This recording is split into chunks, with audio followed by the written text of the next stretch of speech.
Reggie, where are you? It's time to film our Book of Boba Fett video. Me cae por el suelo, de varias contratar nuevos carpinteros.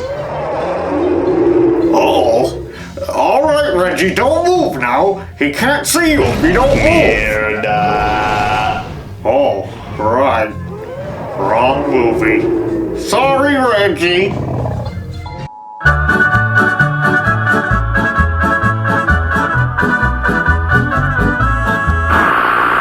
Ever since we learned there would be new Star Wars spin-off films with the announcement of Rogue One in 2016, I have desperately wanted to see a Boba Fett standalone movie. Then 3 years later, we witnessed the debut of The Mandalorian, and I thought to myself, alright, I dig this. It's not Boba Fett, but it's the closest thing we're gonna get.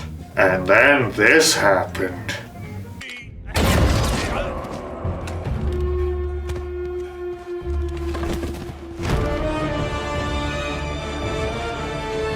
And I have never been more excited for something Star Wars related since the cancelled 1313 project. With this setting, character, and premise, this would be Disney's perfect opportunity to distinguish Boba Fett from Din Djarin and bring something darker to the table, to focus on the grimy criminal underbelly on Tatooine. But at long last, the Book of Boba Fett is finally here, and now that we're a few episodes into the show, I just can't shake the feeling that this is not Boba Fett.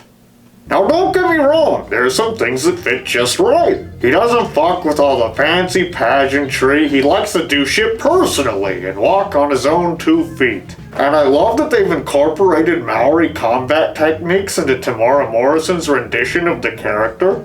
But his character keeps getting his ass kicked and letting people walk all over him. And people keep blaming his injuries from the Sarlacc pit, but this is all happening after this scene from Mando.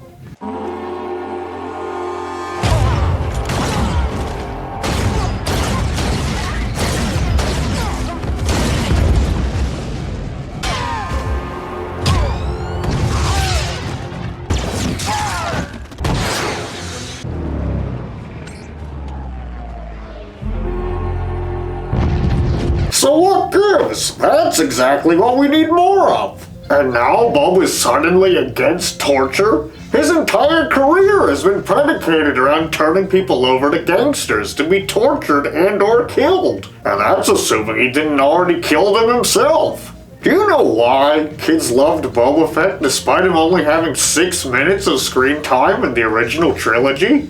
It's because he's a bad motherfucker. That's my bad motherfucker. Han Solo shoots first and asks questions later. When we're introduced to Boba Fett and Empire, the first thing that Vader says to him is, "No disintegrations."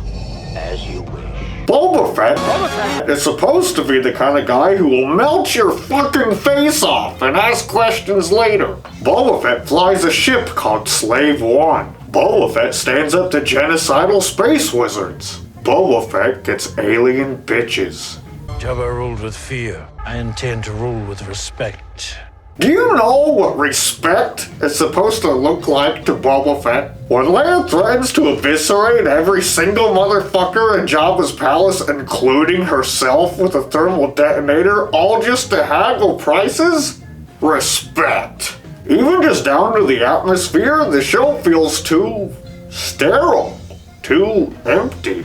I think people forget how fucking ugly the Star Wars universe was. Everything looks dingy and gross, and all the creatures are the stuff of nightmares. Like, look at these fucking things. These worlds are meant to feel lived in, but I just don't feel that the way I do with the old movies. The Book of Boba Fett should feature a ruthless, power-hungry anti-hero who utilizes his talents from a career of violence and bounty hunting to outwit and destroy anyone who stands in his way. But I think the sad truth is, Disney just doesn't have the balls to give us a genuine anti-hero. It's not a bad show. In fact, it's actually pretty good, and I'm looking forward to seeing how it develops. But I just have to remind myself to enjoy the Book of Boba Fett for what it is, instead of what I so badly want it to be. Wait a minute. That's my cousin Glorp. Hey, that asshole still owes me $20.